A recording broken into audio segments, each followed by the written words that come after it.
بنی آدم اعضای یکدیگرند که در آفرینش ز یک گهورند. سلام هموطنان ارجمند. دوستان بیایید دست یکدیگر رو گرفته مشت قوی گردیم. بیایید با تعلقات دودا نشویم. مشکلی برطرف می شود. خدا ماست. ناامیدی و یأس ما رو بیمار میکنند. ناامید نباشید.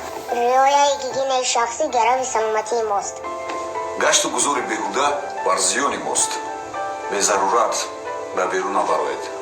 از نقاب در جایهای جمعیتی استفاده بریم. شستشوی دستان در دوام روز خیلی مهم است. به دستور طبیبان رعایت کرده کار آنها را آسان میکنیم.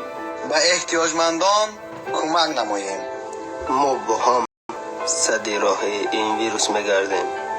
انشاءالله مشکلی ها پشت سر میگرده. ما در یک جایگی با هم به این ویروس پیروز میگردیم. السلام علیکم هموطنان عزیز، پدران، مادران، برادران، خواهران گرامی قدر، با شما هستم حسین نوردین از کانال فکر شما. دوستان عزیز، هموطنان عزیز، همدیاران عزیز، امروز ما صحبت تلفنی داشتیم با یک برادرمان دوستمان که در بیمارخانه ناحیه عینی کار و فعالیت دارند، کامیار سمرف. دوستی ما قید کردند که یک حاجی از ناحیه عینی دهه پتخین برای دختران، برای بیماران یک حس خود را گذاشتند، یک کمی هم باشد یاردم کردند و من به اون کس شخصا مینداری خود را بیان میکنم. رحمت به همه شخصیت ها و در فرصت مناسب استفاده برده در همین ماه شریف رمضان همه هموطنان را، همه همدیاران را دعوت میکنم که کسی قدرت توانایی دارد میتواند به شهر و ناحیه خود مثل همه حاجی یک کمی هم باشد حس خود را گذارد، یاردم کند، یعنی در ماه شریف رمضان یک کاری خیر کند.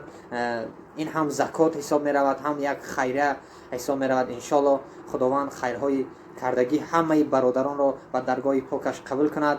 و چی گفتنی بودم دوستان عزیز که همه برادران دارند مقصد قدرت و توانایی میتواند شما مثل همین حاجی حس خود را گذارید. دوستان عزیز، من همچون برادر شما، همچون همدیار شما، هموطنی شما را به همین کاری خیر دعوت کردنی بودم. دوستان عزیز، خیلی خوب میشد که ما در همین وقتهای دشواری دستگیر یکدیگر باشیم، در یک گریبان سر براریم و دعاگوی وطن باشیم که وطن همیشه آباد و زیبا باشد و دعا کنیم که همین ویروس، همین وبای عصر 21 در همین نه تنها در تاجیکستان، در تمام جهان پاک شود. الله مهربان تنجی و آرامی را دهد که ما مثل